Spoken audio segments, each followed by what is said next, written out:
6,000 years ago, domestication of animals and plants sets the stage for the next phase of human history. Like clouds of interstellar dust gathering in material to form stars, a type of gravity is at work as places like Sumeria, located in part of the Fertile Crescent known as Mesopotamia, draw in people, support large populations, and spin up into centers of power and innovation. By 3000 BC, some of these Sumerian settlements can truly be called our first cities.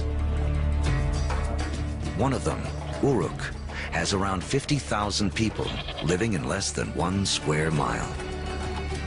A population density that rivals modern-day New York City. Humans have become so efficient at deriving energy from domesticated food that this land area, which would have supported only a single hunter-gatherer, now can support thousands. But a change in diet also triggers a new dependence.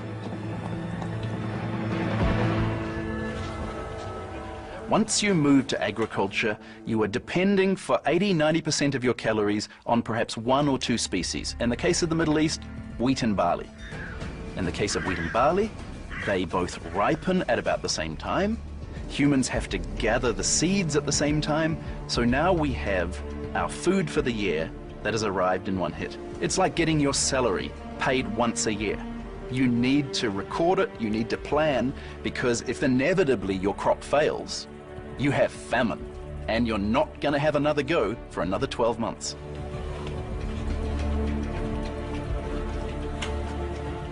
In these first cities, crops are king. To keep track of them, our ancestors developed the first writing. To protect them, the first armies. And to administer them, the beginnings of politics. When you have hundreds or thousands of people who are living together, there's simply too many people to sort of run around and create a census. It creates a need for government. It creates a need for some form of social and political hierarchy. Planting seeds has set man on a new path. Settlements have grown into cities. But to take the next epic step from city to civilization, we'll need the help of a very surprising creature.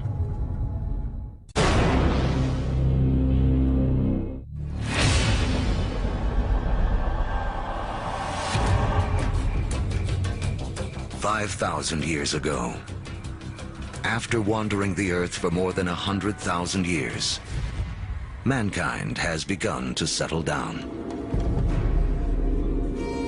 We cluster near rivers, along the Tigris and Euphrates, the Nile,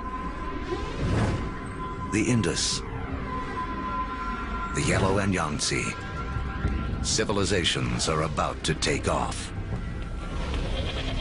But first, they must all master one thing: trade.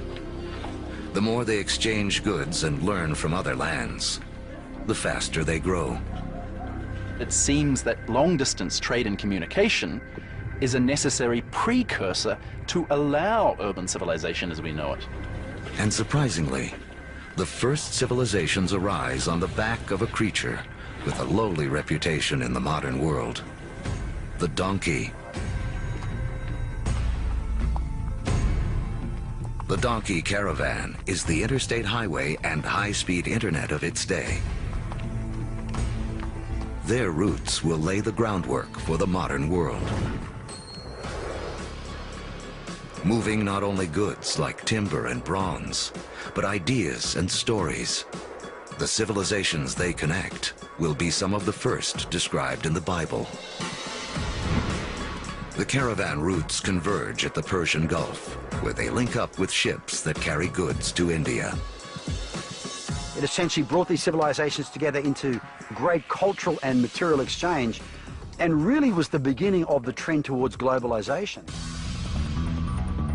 It is a key to understanding how our world works to this day. Just like the first civilizations, we trade and form networks. These networks form hubs. And throughout history, being at that hub has meant one thing.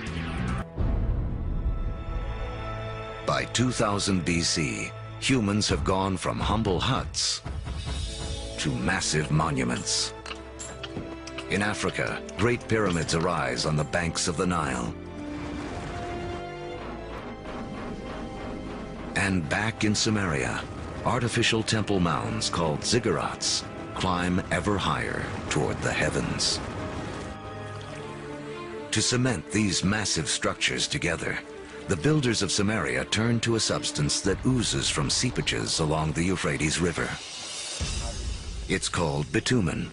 Used as asphalt in the modern world, it is the first petroleum product to be exploited by mankind. While bitumen is highly prized, the lighter, thinner substance oozing from the ground along with it is considered a nuisance by the ancients because it catches fire so easily. The ancients call it naphtha. We call it gasoline. And it's one of the first indications of the vast oil fields that will one day turn the cradle of civilization into a center of wealth and warfare. The legacy of these first civilizations can be seen in surprising ways. The Sumerian counting system was based on the number 12 rather than 10, which is why we divide our days into two 12-hour blocks, our hours into 60 minutes, and our minutes into 60 seconds. The Sumerians also likely invented the wheel, which eventually leads to another innovation that will change the course of man.